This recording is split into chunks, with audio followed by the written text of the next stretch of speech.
Entrai, inclinai-vos e prostrai-vos. Adoremos o Senhor que nos criou, pois Ele é o nosso Deus. Na Eucaristia fazemos a experiência da bondade e da santidade de Deus. O Senhor continuamente nos chama e nos envia a avançar para águas mais profundas, a fim de lançarmos as redes em seu nome com fé, criatividade e amor, sempre renovado. A liturgia deste domingo nos leva a refletir sobre a nossa vocação. Somos todos chamados por Deus e dele recebemos uma missão para o mundo. Na primeira leitura, Isaías, capítulo 6, versículos de 1 a 18, encontramos a descrição plástica do chamamento. Um profeta, Isaías, de uma forma simples e questionadora, apresenta-se o modelo de um homem que é sensível aos apelos de Deus e que tem a coragem de aceitar ser enviado. Cada um de nós tem a sua história de vocação.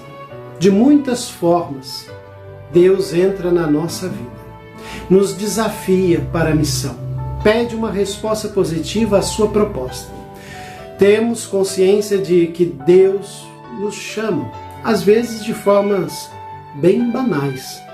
Estamos atentos aos sinais que Ele semeia na vida, na nossa vida, e através dos quais Ele nos diz, dia a dia, o que quer de nós? A missão que Deus coloca e propõe está frequentemente associada à dificuldade, a sofrimentos, a conflitos, a confrontos. Por isso, é um caminho de cruz que às vezes procuramos evitar. Será que eu consigo vencer o comodismo, a preguiça que me impedem de concretizar esta missão que é proposta por Deus a mim? É preciso ter consciência também que as minhas limitações, indignidades, muito humanas, não podem servir de desculpa para realizar a missão que Deus quer me confiar. Se Ele me pede um serviço, eu tenho que me dar a força, e Ele vai me dar a força para superar os meus limites, para cumprir o que Ele me pede. Isaías aceita o envio ainda antes de saber em concreto qual é a missão. É o exemplo de quem arrisca tudo e se dispõe de forma absoluta para o serviço de Deus. No entanto, é difícil arriscar tudo sem cálculos nem garantias. É o colocar em causa os nossos projetos e esquemas para confiar apenas em Deus, de forma que Ele possa fazer de nós o que quiser. Qual a minha atitude em relação a isto? O Salmo Responsorial 137 e 138. Na presença dos anjos eu vos louvarei, Senhor. No Evangelho de Lucas, capítulo 5, versículos de 1 a 11, apresenta um grupo de discípulos que partilharam a barca com Jesus e que acolheram as propostas de Jesus, que souberam reconhecê-lo como seu Senhor, que aceitaram o convite, portanto, para serem pescadores de homens e que deixaram tudo para seguir Jesus. Neste quadro, reconhecemos o caminho que os cristãos são chamados a percorrer. O texto que nos é proposto como evangelho é uma catequese que procura apresentar as coordenadas fundamentais da identidade cristã. O que é ser cristão? Como se segue Jesus? O que implica seguir Jesus? São as questões colocadas. O nosso caminho é feito no barco de Jesus. Ou às vezes a gente se acaba embarcando noutros projetos onde Jesus não está e fazemos deles o nosso objetivo de vida. Por outro lado, deixamos que Jesus viaje conosco, ou às vezes nós o obrigamos a desembarcar e continuamos viajando sem Ele. Ao longo da viagem, somos sensíveis às palavras e propostas de Jesus. E precisamos ser, porque elas são indicações, são para nós obrigatórios, sinais obrigatórios a seguir. Ou, muitas vezes, perdemos o rumo, seguimos a lógica do mundo e cometemos os erros. Precisamos reconhecer de fato que Jesus é o Senhor que preside a minha história, a nossa vida. Ele é o centro à volta do qual constituímos a nossa existência e precisamos deixar que Ele seja o Senhor da vida, não outros senhores que nos manipulem, que nos dominem. Somos chamados a ser pescadores de homens. Temos por missão combater o mal, a injustiça, o egoísmo, a miséria, tudo que impede os homens de serem nossos irmãos, de viver com dignidade, de serem felizes. Essa é a nossa luta. Nós precisamos sentir que continuamos desta forma o projeto libertador de Jesus. A nossa entrega tem que ser total, não pode ser parcial ou calculada. Deixamos tudo na praia para seguir Jesus, porque o seu projeto se tornou prioridade em nossa vida. A segunda leitura de São Paulo aos Coríntios, a primeira carta, capítulo 15, propõe refletir sobre a ressurreição. Trata-se de uma realidade que deve dar forma à vida do discípulo e levá-lo a enfrentar sem medo as forças da injustiça e da morte. Com a sua ação libertadora, que continua a ação de Jesus e que renova os homens e o mundo, o discípulo sabe que está a dar testemunho da ressurreição de Cristo. A argumentação de Paulo é simples e contundente. Nós, cristãos, ressuscitaremos um dia, porque Cristo já ressuscitou. Será um dado adquirido para qualquer cristão a ressurreição de Jesus.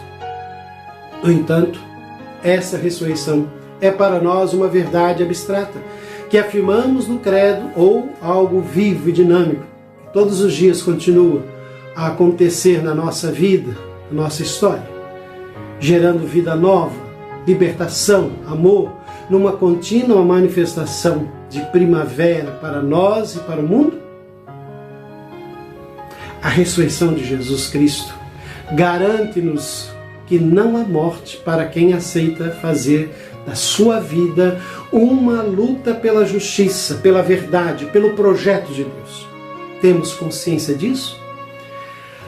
A certeza da ressurreição nos dá coragem a lutar sem paralisia, que vem do medo, que vem do mundo mais justo e injusto, mas nós lutamos justamente ao contrário, para um mundo mais justo, mais fraterno e mais humano.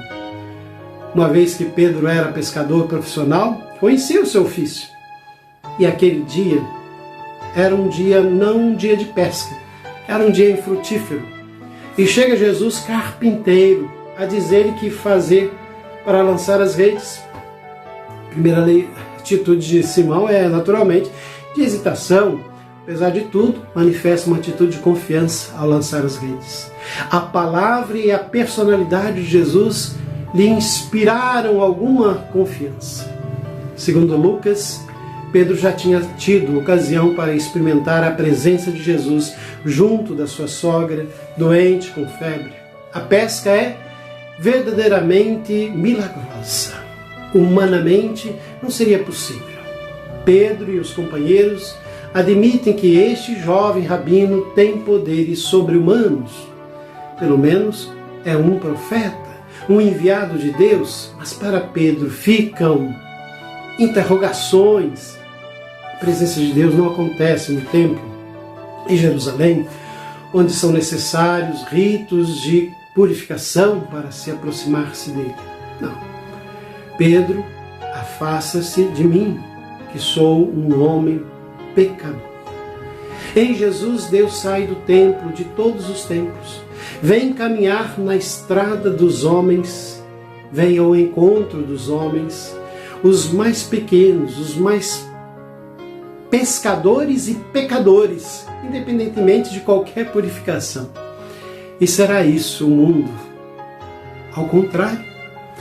Certamente Jesus vem colocar o mundo face a Deus, numa relação de amor que suprime todas as barreiras e que suscita infinita confiança. Isso continua a ser verdade hoje. As últimas palavras do sacerdote na missa são palavras de paz. Ide em paz e o Senhor vos acompanhe. Eis-nos enviados entre os homens e mulheres, nossos irmãos e irmãs, como Isaías, como Simão, como Paulo e como eles, não nos sentimos dignos de cumprir a missão que Deus nos confia em cada Eucaristia. Mas, como a Isaías, a Simão, a Paulo, uma palavra forte é dita a cada um de nós: não tenhas medo, partamos. Como Paulo, com a certeza de que não sou eu que trabalho sozinho, é a graça de Deus que está comigo.